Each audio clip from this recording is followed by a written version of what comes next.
Menerima tetangga sebelah beli motor, kita sulit. Orang lain yang beli motor, kita yang tidak tidur di rumah. Cek dulu, cek apa, tahu dong kredit, kodong cash. Nah itu di Kupang dia punya penyakit, nama penyakit takuju. Nah skek, kaget. Orang lain yang beli motor, kita, dia beli motor, takuju ini. Orang lain bilang, lama-lama 3 kali takuju, mati. Hanya karena takuju.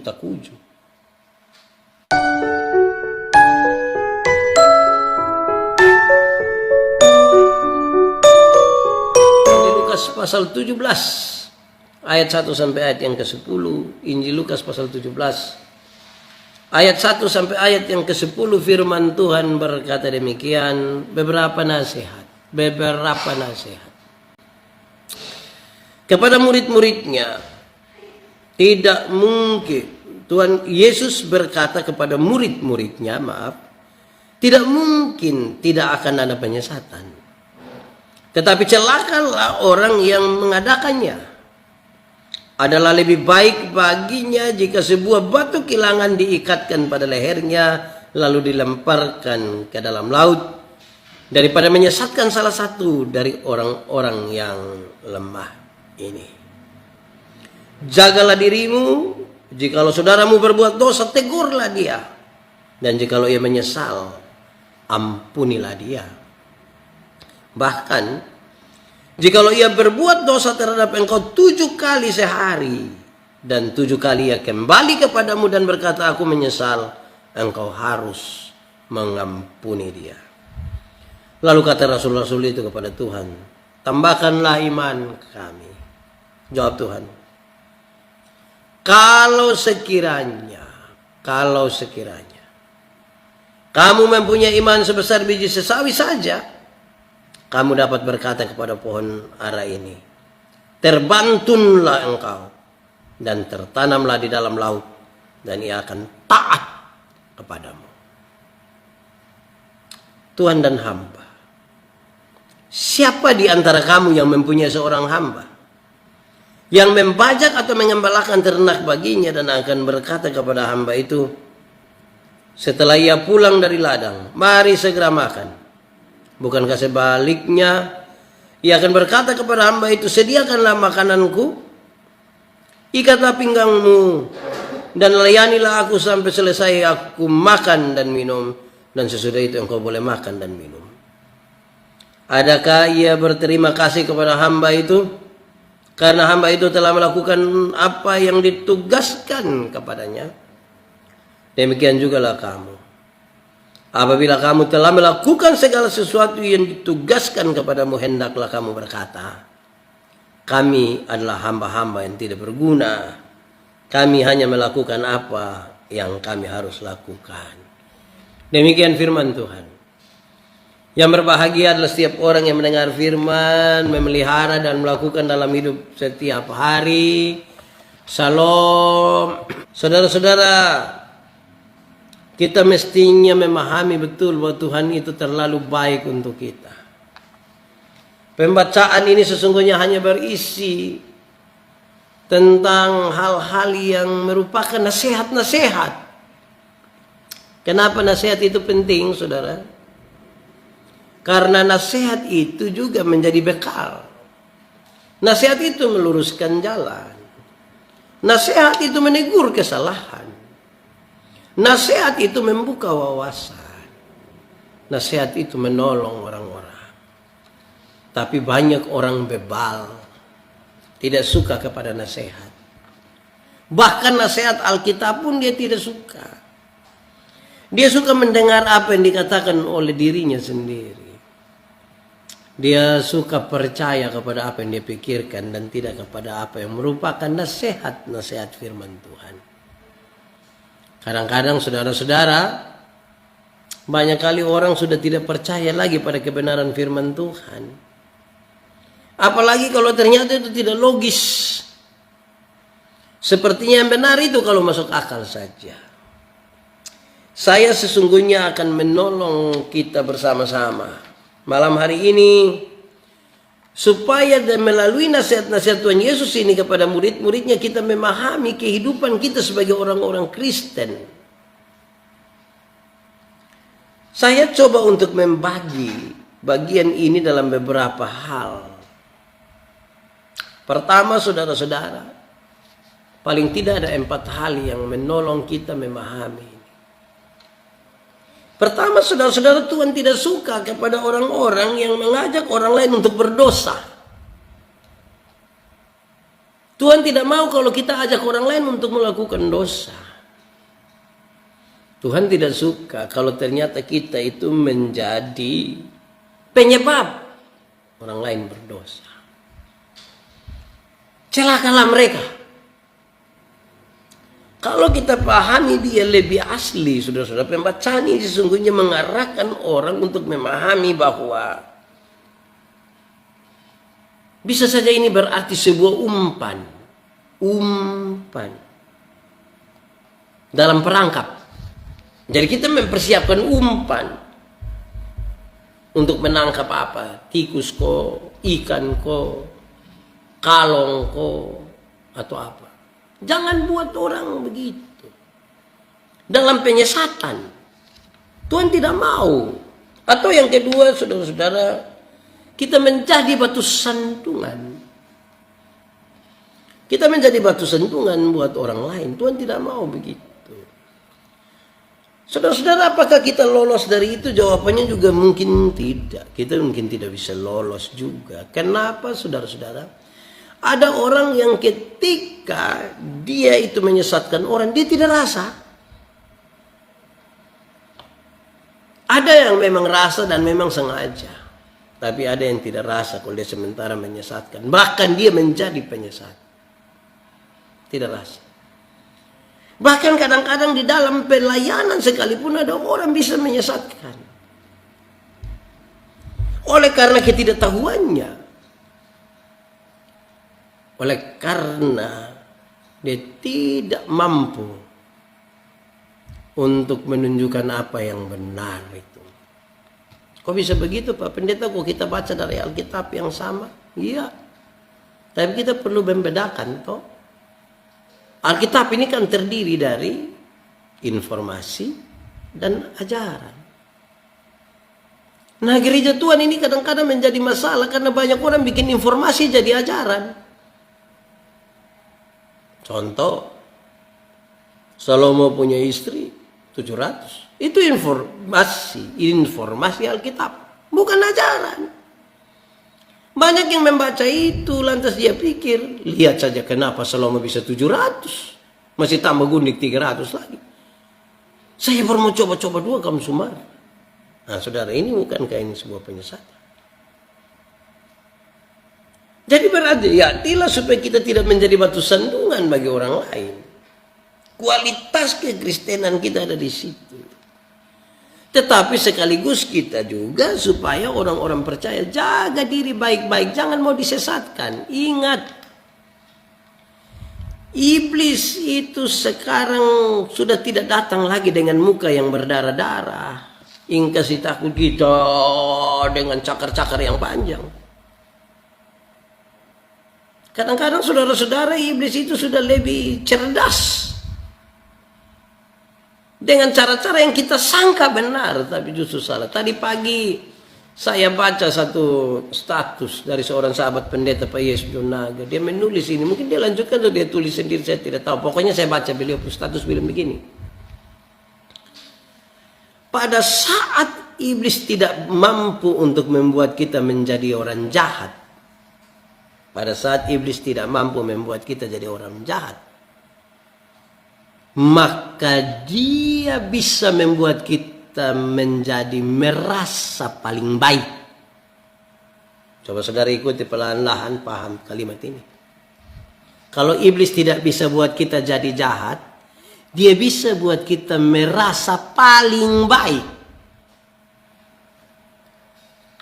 Saya mau tanya saudara, boleh saudara jawab? Boleh saudara tulis pada kolom komentar. Menurut saudara beda kok antara orang yang jahat dengan orang yang merasa paling baik. Orang yang jahat dan orang yang merasa paling baik, menurut saudara bagaimana? Sama-sama salah kan? Orang yang jahat kelihatan jahatnya. Tapi orang yang merasa paling baik atau paling benar itu juga jahat. Karena dia tidak pandang memang orang lain. Jadi waktu iblis tidak mampu untuk membuat kita menjadi jahat, bisa saja dia buat kita menjadi merasa paling baik. Merasa paling baik. Nah ini penting. Jangan-jangan kita tidak buat jahat, tapi kan kita merasa terlalu hebat, terasa paling baik, dan merasa orang lain tidak sehebat kita, hanya kita yang paling baik. Nah ini dia pun masalah. Ini juga sebuah penyesatan. Kenapa saudara-saudara? Karena memang kadang-kadang kita terlalu melihat orang lain pun kesalahan sampai kita lupa kalau kita juga ini salah. Nah ini serius saudara. Ini penting bagi kita supaya kita jangan tertipu. Kita jangan tersesat. Jangan mau disesatkan. Dan jangan jadi penyesat. Nah semoga kita bisa paham ini. Kedua saudara-saudara, ayat yang ketiga dan keempat itu menolong kita untuk memahami bahwa di dalam kehidupan kekristenan betapa pentingnya kita mengampuni orang. Mengampuni orang itu hal yang penting. Kenapa saudara-saudara mengampuni orang itu hal penting? Ya karena tiap hari kita ketemu orang. Bangun tidur kita suka ketemu orang. Mungkin dia istri, mungkin dia suami, mungkin dia anak-anak.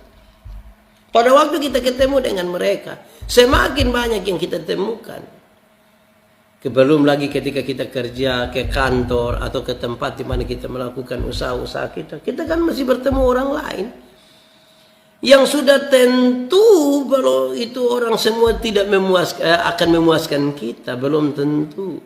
Ada saja yang membuat kita marah. Tidak pas yang kita mau. Lalu kemudian kita begitu marahnya sampai kita tidak bisa mengampuni. Padahal kualitas kekristenan kita salah satunya adalah ketika kita mau mengampuni. Pembacaan tadi bilang begini. Ketika satu orang berbuat salah kepadamu, bahkan ketika dia kembali sampai 7 kali, engkau harus mengampuni dia 7 kali. Rabi-rabi Yahudi suka mengajarkan bilang begini. Kalau ada satu orang, dia bisa mengampuni orang sampai 3 kali saja, itu orang disebut orang yang sempurna. Rabi Yahudi mengajarkan. Kalau ada orang bisa mengampuni orang 3 kali saja, dia bisa disebut sebagai orang yang sempurna. Sekarang Yesus mengatakan bahkan kalau orang kembali 7 kali sekalipun engkau harus mengampuni. Nah saudara-saudara, kadang-kadang kita hitung. Nah ingat suke 2. Ingat suke 2. Sudah kedua. Saya ingat saudara-saudara, ada satu pak ini. Dia lihat dia punya istri. Dia punya istri ini. Satu saat dia lihat ini ikan dimakan oleh kucing. Waktu ikan dimakan oleh kucing, kucing ini makan ikan. Ikan goreng yang dipersiapkan bagi mereka. Dia punya istri bilang begini. Lihat kepada kucing bilang, 1.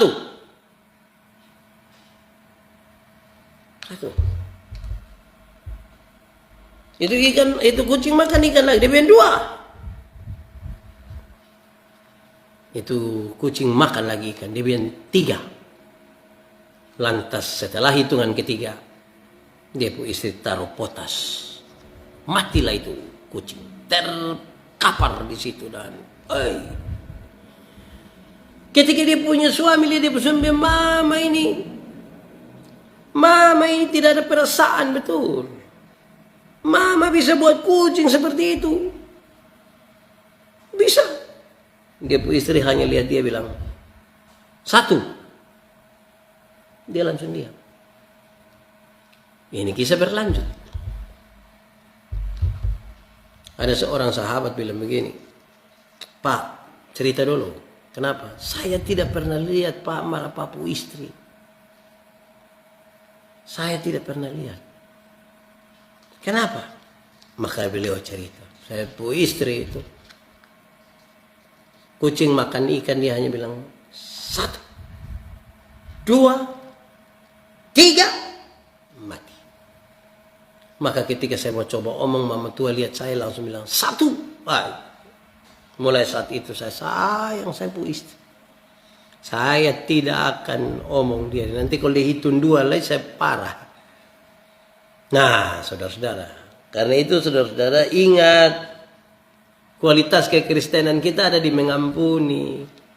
Jangan bawa amarahmu sampai matahari terbenam. Ini matahari sudah terbenam berulang-ulang pun kita pun kemarahan sepertinya tidak habis-habis. Bahkan yang bersangkutan sudah mati pun kita tetap marah. Bahkan kita mengharapkan kalau bisa dia celaka, dia susah, dia menderita sebelum dia mati. Bahkan menderita yang sejadi-jadinya. Saya bayangkan kalau itu semua kembali kepada kita. Kita sendiri kan tidak mau. Itu kualitas yang kedua. Yang ketiga, saudara-saudara disampaikan kepada kita, paling tidak ayat 5 dan 6 ingin sampaikan kepada kita bahwa iman itu merupakan sebuah bagian paling penting dalam kehidupan di dunia. Jangan sampai kita ini percaya Tuhan tapi kita tidak beriman. Itu hanya kata-kata biasa dari mulut kita. Iman itu dasar dari yang kita harapkan dan bukti dari segala sesuatu yang tidak kita lihat. Saya suka menjelaskan saudara-saudara bahwa iman itu seperti seorang anak kecil umur 2 tahun kita suruh naik di atas lemari yang tingginya sekitar 2,5 meter. Terus kita bilang lompat. Karena dia pun bapak ada di bawah, ini anak lompat. Kenapa? Dia pun bapak pusing dengan tangkap dia. Ini anak tahu saja kalau dia lompat dia punya bapak tangkap di bawah. Itu iman. Tapi coba suruh dia pun mama yang naik di atas. Terus dia pun bapak di bawah terus bilang, mama lompat. Mama berani lompat. Wih berat. Dia pakai hitung. Akhirnya setelah dia hitung, dia merasa, tidak mungkin kalau dia lompat, mungkin bapak tua pun kaki tangan patah buang semua di bawah. Akhirnya dia tidak jadi lompat. Nah banyak orang bisa berkata-kata tentang Tuhan, tetapi belum tentu beriman kepada Tuhan. Kenapa iman itu penting? Murid-murid bilang, Tuhan tambahkan kepada kami iman. Tuhan bilang tidak harus tambahkan.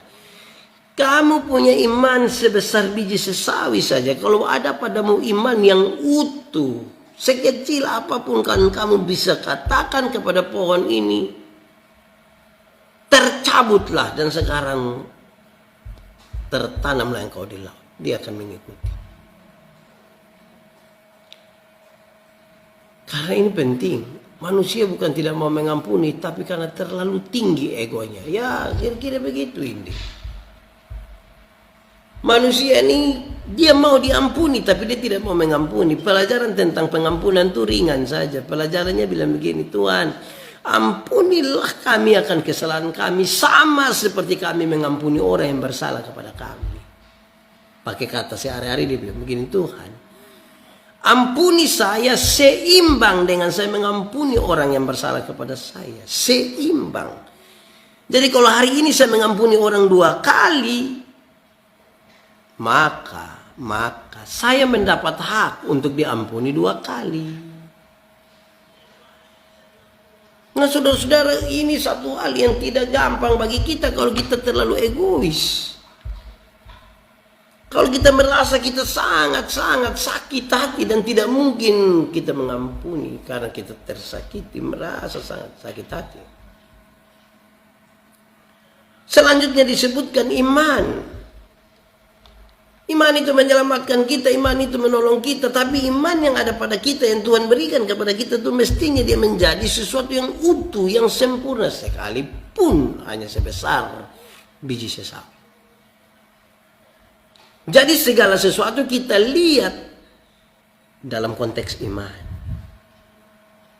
Banyak orang percaya tidak melihat perkara-perkara dalam hidupnya dalam konteks beriman. Bahkan dia tidak menjadi berbeda dengan dunia ini. Sama saja. Jadi kita mengaku orang percaya tapi kita tidak beriman. Lalu apa sekarang? Manusia mau menegur tapi tidak mau ditegur. Ya betul. Tegur orang kita nomor satu, tapi ditegur tidak mau, tersinggung. Kita harus mengampuni sesama yang berbuat salah kepada kita, karena Tuhan telah lebih dahulu mengampuni kita. Betul, Dede Chen. Amin. Tapi mampukah kita? Mengampuni itu bukan melupakan masalah ya, saudara-saudara. Mengampuni itu bukan melupakan masalah. Semakin sakit hati, semakin tidak mungkin melupakannya.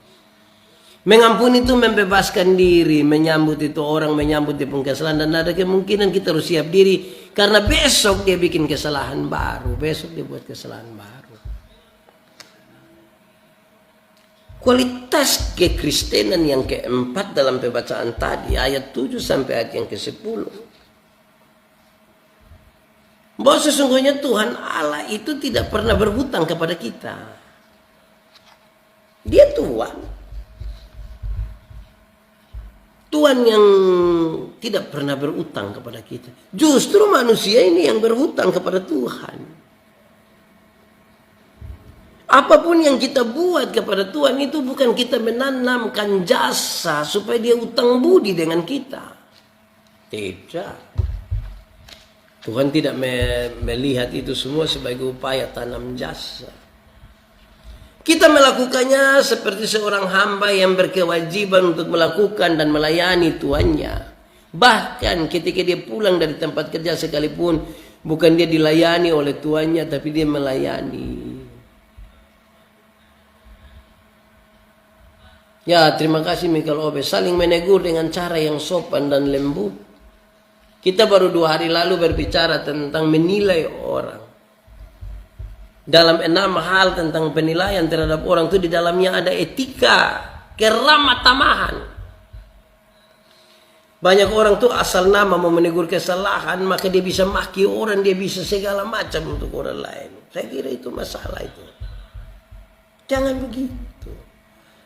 Kualitas kekristenan kita ada pada segala sesuatu yang kita buat. Ini kita pakai gambaran. Itu seperti kita ingin menyenangkan Tuhan, kan kita hamba. Sudah seperti itulah dia bilang, katakanlah bahwa saya ini hamba yang tidak berguna malah. Saudara lihat, tidak ada peluang bagi kita untuk mengangkat dan menyombongkan diri kita. Kita sangat rendah.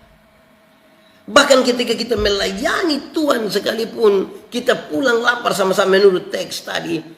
Kita melayani Tuhan dengan sukacita. Tuhan tidak pernah berhutang dengan kita. Justru kita yang berhutang dengan Tuhan.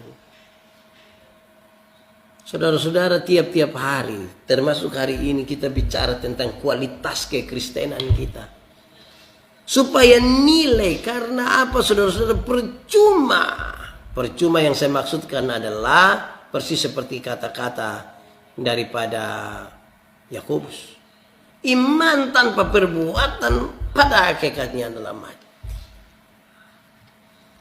Harus ini semua kita bisa lakukan karena kualitas kekristenan kita ada di sini, bukan ada pada pengetahuan kita. Pengetahuan itu ada, ya, amin, dibutuhkan.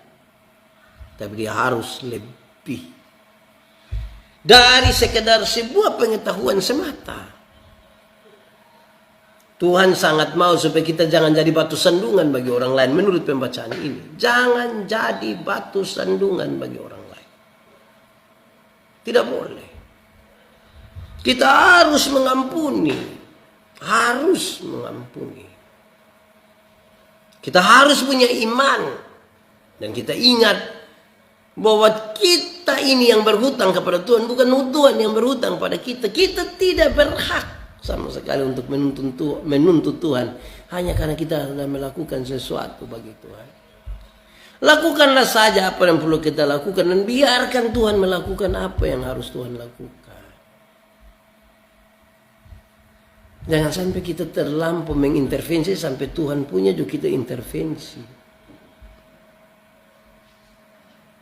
Saudara-saudara, di setiap waktu ketika kita berbicara tentang kualitas kekristenan, pertanyaannya adalah untuk apa?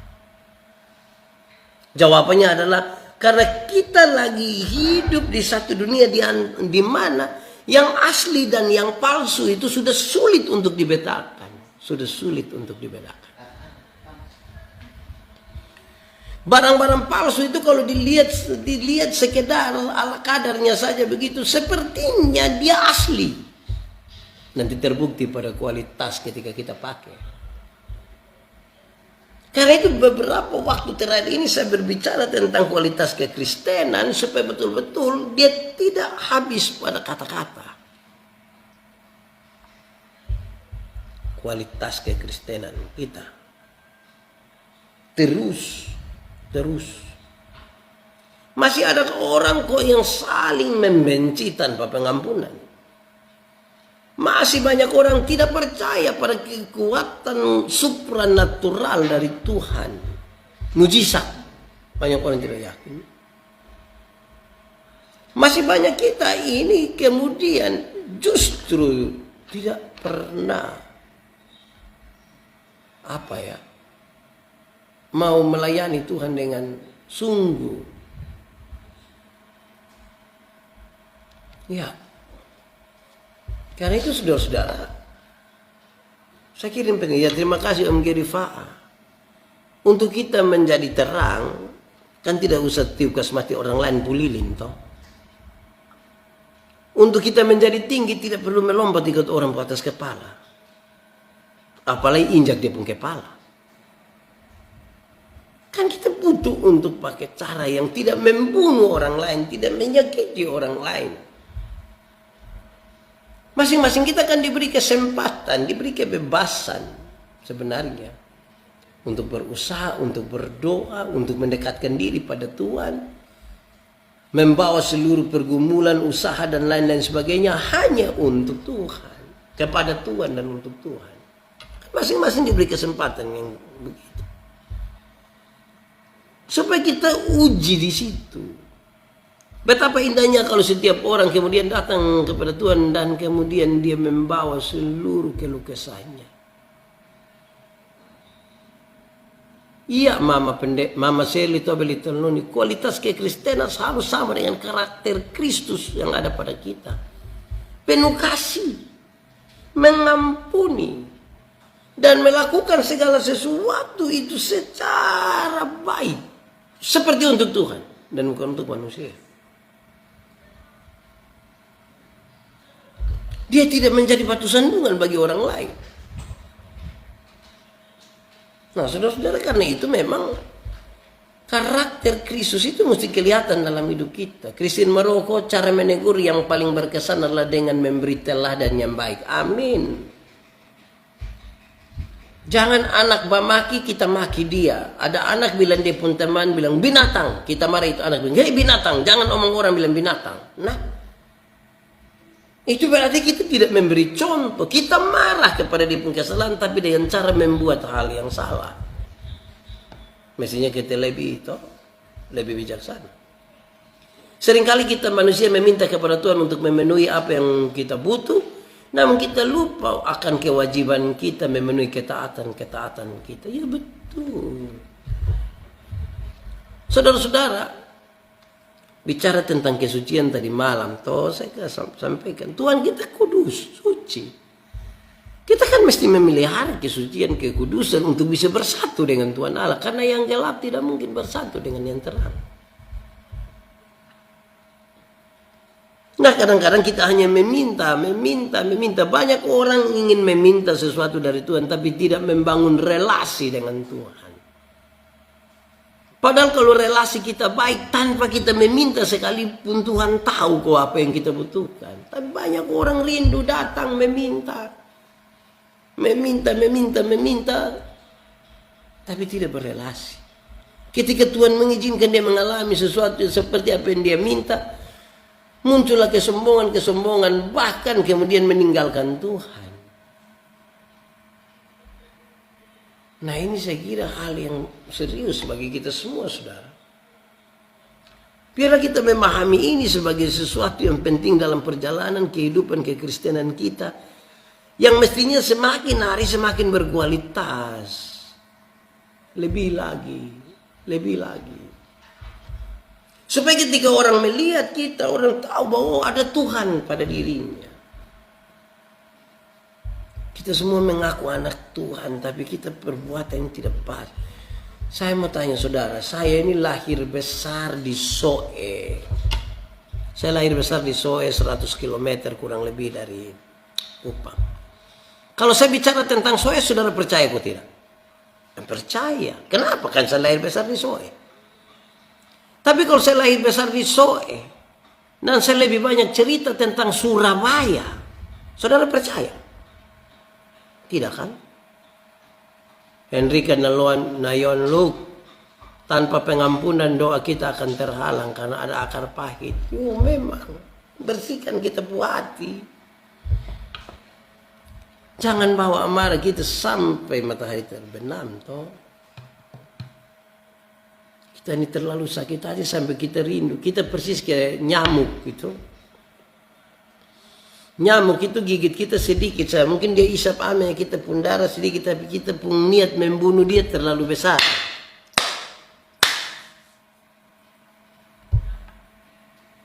Kita terlalu terganggu dia nyamuk itu. Ya, kira-kira begitu soal pengampunan. Mungkin orang yang melakukan kesalahan kepada kita itu sebenarnya kecil, tapi kita berniat untuk menghabisi dia, menghilangkan dia. Hati-hati dengan kepahitan. Kenapa? Saya pernah punya satu kalimat kecil yang cukup viral. Saudara boleh tulis ulang nanti. Muka muram, hati panas, berkat jauh. Kenapa muka muram? Karena hati kita penuh dengan kepahitan dan panas amarah. Hai Kain. Kenapa mukamu muram dan hatimu panas? Ingat, iblis ada di dosa di depan pintu dan sangat menggoda engkau. Dia tidak tahan, dia bunuh dia punya adik Habel. Dengarkan dari dia punya ini apa? Ganjaran.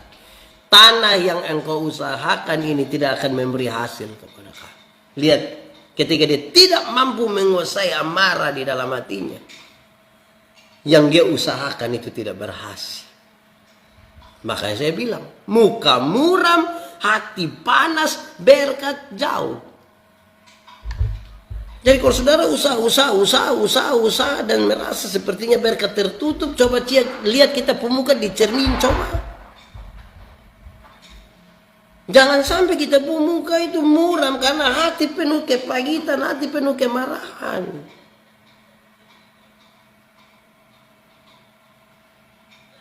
Ya, ampunilah kami akan kesalahan kami sama seperti kami mengampuni orang yang bersalah kepada kami. Saya suka bilang di mana-mana, omong tentang pengampunan tuh saudara. Pengampunan itu dia satu paket dengan pendamaian. Di mana ada pengampunan, di situ ada pendamaian. Tapi ada banyak orang mau mengampuni tapi tidak mau berdamai. Ada yang mau berdamai tapi tidak mau mengampuni.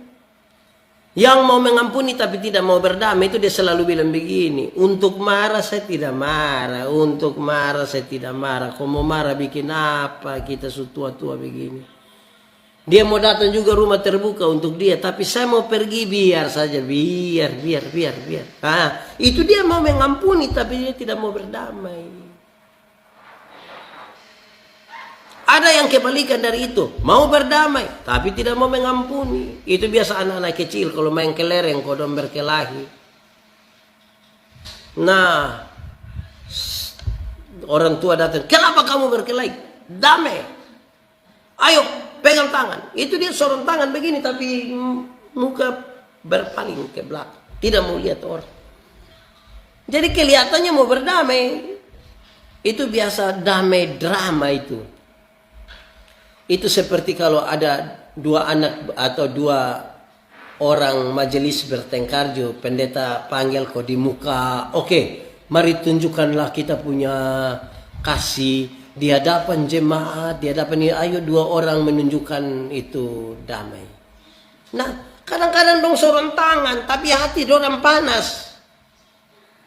Orang sengaja saja drama itu sorong tangan itu akal-akal saja karena hati mereka belum selesai. Jangan sampai kita penuh drama. Jangan sampai kita penuh dengan kepalsuan. Karena kita tidak mau untuk mengampuni. Kualitas kekristenan kita di situ dan tiap-tiap hari Tuhan mau supaya kita bertambah. Juga dalam iman. Ketika murid-murid Tuhan tambahkan kepada kami iman. Tuhan, dia pun soal bukan tambah atau kurang. Dia pun soal adalah kalau kamu punya iman sekalipun hanya sebesar biji sesawi. Tapi utuh ini. Tidak lubang-lubang. Kamu percaya Tuhan dengan sungguh-sungguh. Maka kamu bisa katakan kepada pohon ini, tercabutlah dan sekarang engkau tertanam di laut. Kita bisa mengatakan bahwa segala sesuatu mungkin di dalam nama Tuhan. Sebab apa yang tidak mungkin bagi manusia tetap mungkin bagi Tuhan. Kalau kita mengamini itu mestinya itu menjadi sebuah tindakan iman kita. Nah saudara-saudara, saya ingat baptisan yang dilakukan kepada sida-sida Ethiopia. Saudara-saudara, itu hal yang dimana memang kita butuh kerendahan hati. Apa itu namanya dendam, Pak Pendeta? Mau mengampuni tapi tidak mau berdamai. Iya, dendam. Dendam mana yang baik coba? Itu kan kita kepingin melihat itu orang punya kebinasaan toh. Kita kepingin melihat itu orang punya kesusahan. Kita sorong tangan tapi hati kita penuh kebencian. Orang tanya, orang kadang-kadang kalau orang yang drama begitu dong sepegang tangan di muka jemaat terus kita bilang begini. Kita bilang begini, "Weh, tadi sudah damai." Oh, dia bilang, "Siapa bilang damai, mah?" Jadi pura-pura saja di hadapan umum, tipu-tipu. Nah, pernah saudara alami begitu? Pernah saudara lihat orang begitu? Kan jadinya tidak enak. Damai hanya di mulut, tapi hati tidak. Ya betul. Nah ini yang saya kira penting saudara. Untuk kita makin hari. Ini kan bisa ukur kita pun kualitas. Kualitas kekristenan kita. Kualitas keimanan kita. Kepada seluruh jemaat Facebook yang malam-malam sumete ini. Sampai tengah malam dengar firman ini mestinya ada yang kita tunjukkan. Kalau hari ini kan ada 4. Mari apa yang bisa kita tunjukkan mulai sebentar setelah kita dengar firman. Kemarin ada berapa, kemarin dulu ada berapa. Mestinya kalau tiap-tiap hari apa yang kita dengar dari berita firman ini kita sudah bisa melakukannya. Pasti dalam bantuan Roh-Nya yang kudus. Dari sehari ke sehari kita semakin baik. Iya. Miguel Obe pernah begitu. Sama saya juga pernah begitu. Penuh kemunafikan. Seolah-olah bilang ya ini karena pendeta semua kita lihat belum berdamai. Hati kita sebenarnya belum rela, belum. Tapi ini kan ada di hadapan banyak orang yang kita terpaksa. Penuh keterpaksaan. Nah ini yang harus berhati-hati. Jangan-jangan hati yang penuh keterpaksaan itu yang membuat kita semakin tidak aman. Karena itu saudara-saudara, Tuhan Yesus sangat menginginkan dan merindukan supaya 4 hal ini kemudian menjadi bagian orang-orang percaya. Kan dia mulai dari murid-murid. Murid-murid tahu kenapa dong minta iman. Tuhan tambahkan kepada kami iman. Murid-murid tahu betul. Ini kalau tidak taruh iman di dalamnya tidak bisa. Artinya, kalau kita berusaha untuk pakai kemampuan dan kekuatan kita sendiri, itu sesuatu yang mustahil. Hei saudara, jangan omong sampai orang lain. Jangan omong sampai orang lain. Orang yang paling dekat dengan kita saja. Seorang suami bisa benci dia punya istri tanpa pengampunan dompong kehidupan rumah tangga. Seorang istri bisa benci pada suami. Orang tua bagi anak-anaknya. Anak-anak bagi orang tuanya. Jangan sampai orang lain. Ini yang paling dekat. Nah, orang-orang yang kita kasihi saja kalau kita bisa begitu, apalagi orang lain.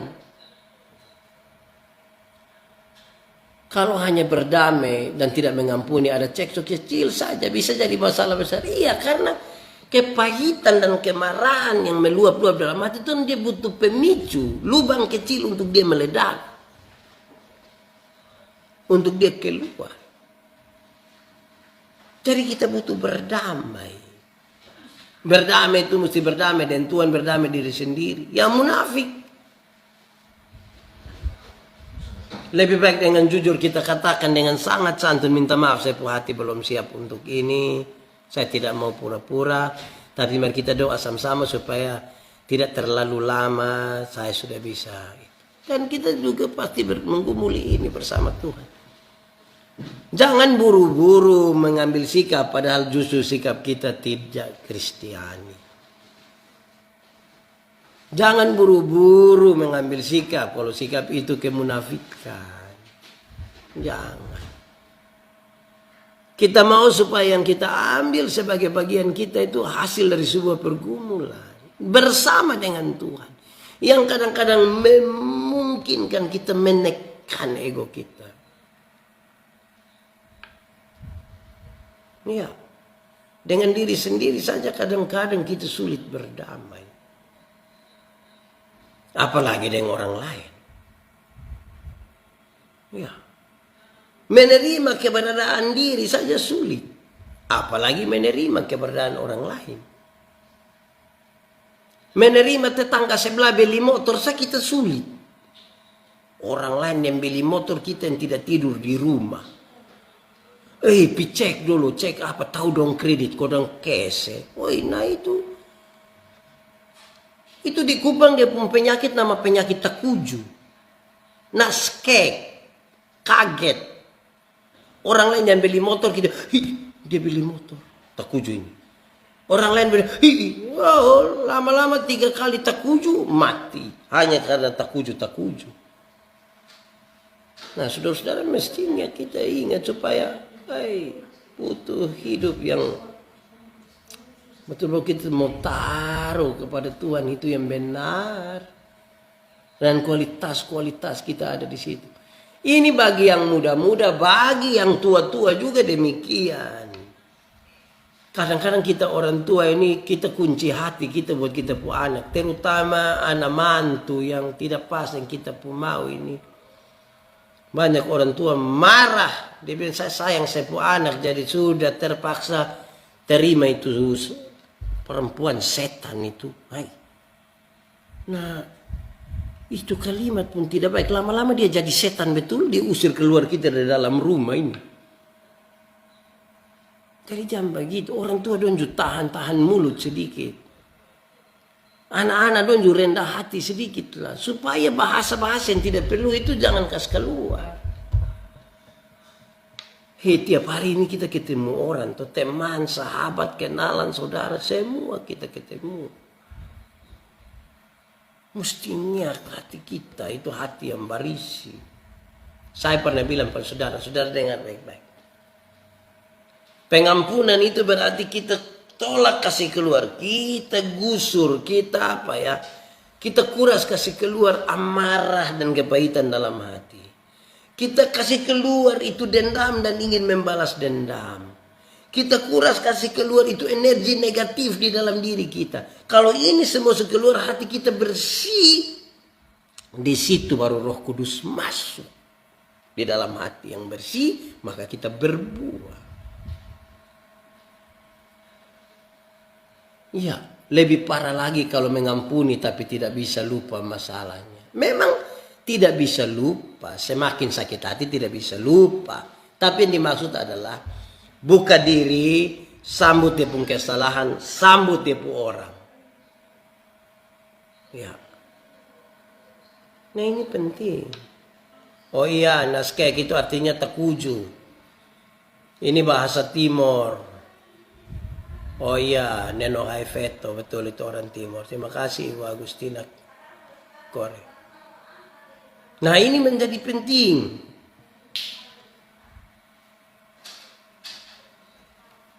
Saudara-saudara, jangan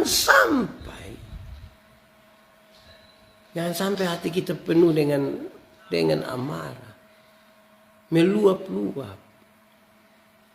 Kita ini, saudara-saudara, bagaimana kemarahan kita terlalu, bahkan kadang-kadang lebih besar dari kasih. Semua barang kita marah habis. Marah itu tidak apa-apa. Ayub punya istri. Ketika melihat Ayub itu sudah luka-luka dari ujung kaki sampai ujung rambut.